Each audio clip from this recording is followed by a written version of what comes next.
Hi, just wanted to share with you something I read a while ago. We are shaped by wisdom and learning. Okay, we got that. That's pretty obvious. We are in a world that learns all the time. We learn every day. I was driving down here to this park and this lake, and I learned which way to go. I looked at my GPS. I asked somebody where a park was. I learned where I was going. I'm studying a book right now, and I'm gaining some wisdom from figuring out what the book says and how I can apply it to my life. So we are shaped, our whole world is shaped by wisdom and learning. Sometimes we don't let learning shape us. We just learn and then go about our way.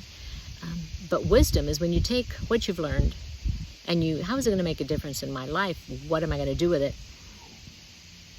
So I heard this really good statement. It says, cultivate the space between stimuli and response and make room for wisdom.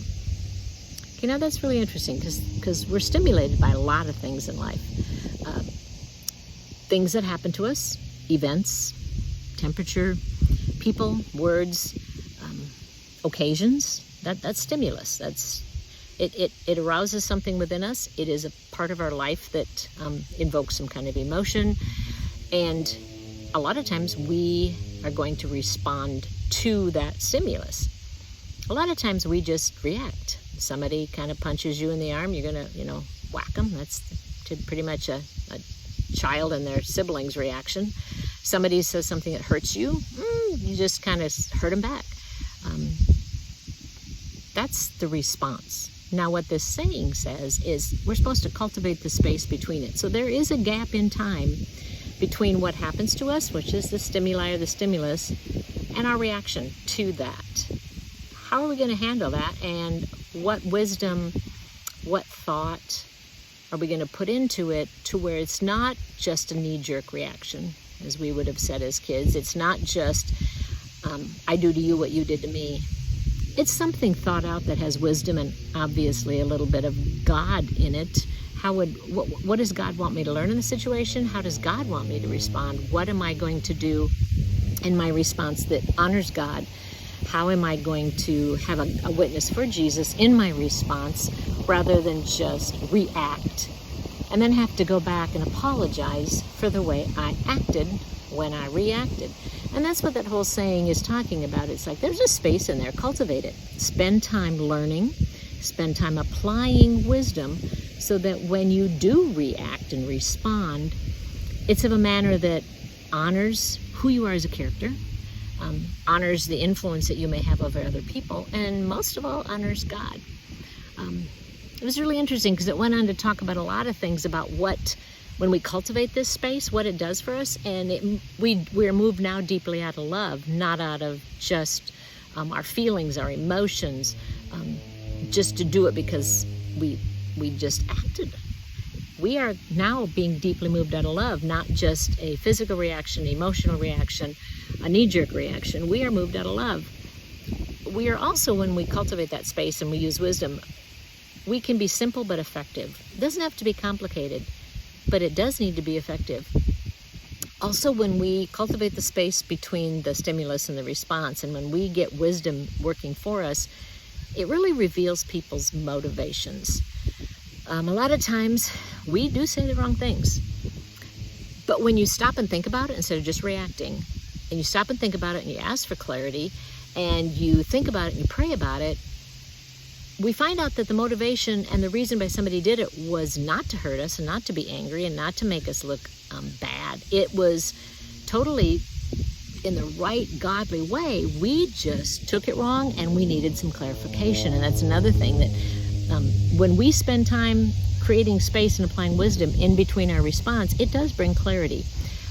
It's more like, well, that's not what I thought you meant. Well, this is what I meant. And so when we banter back and forth and talk through it and bring clarity, then we're more likely to understand and react in a godly manner instead of just responding and just however, that the hit your funny bone and the knee and it jumps out. It brings clarity. And if we cultivate that space between stimulus and response and make room for wisdom, it also resolves the situation. Now, a lot of times we're in situations where words are said and it's received totally different than it was meant. There's a lot more to the story than we know, and we fly off the handle because there was a gap. We jumped the gap. So now if you're overseas, especially in England, and the tubes especially, Amsterdam, you're going to often see a sign that says mind the gap. And there is a gap between where the sidewalk and the platform ends and the train or the underground begins. You may be better be careful and make sure you mind the gap so that you don't fall in, maybe, and that would be exciting. It's the same way in our emotions. There's a gap, there's a space that needs to be cultivated between what stimulates us and how our response should be. And that is where our wisdom needs to be. So mind that gap, pay attention to the gap, cultivate the gap, know the gap. Don't respond until you have talked it through and had all the other answers, which then you find out you're moving out of love, you're not moving out of just knee-jerk reaction. It is simple but effective. It reveals people's motivations, and a lot of times we read into people's what they do, and we say, well, your motivation, and no, that's not what they were motivated. We just took it wrong, reacted wrong, responded wrong, jumped the gap, and we blew everything out of proportion because we didn't choose to bring clarity by cultivating that space. And we have a hard time resolving the situation when we make it worse by not having a gap to think, to process, to pray, and then to apply wisdom. So, hope you're having a great day. Whatever those things are, they're really interesting, and I'm glad they're up on the trees, and it's nice and cool. And I hope you find the gaps in your life and mind them. Apply some wisdom. It'll save you some anguish.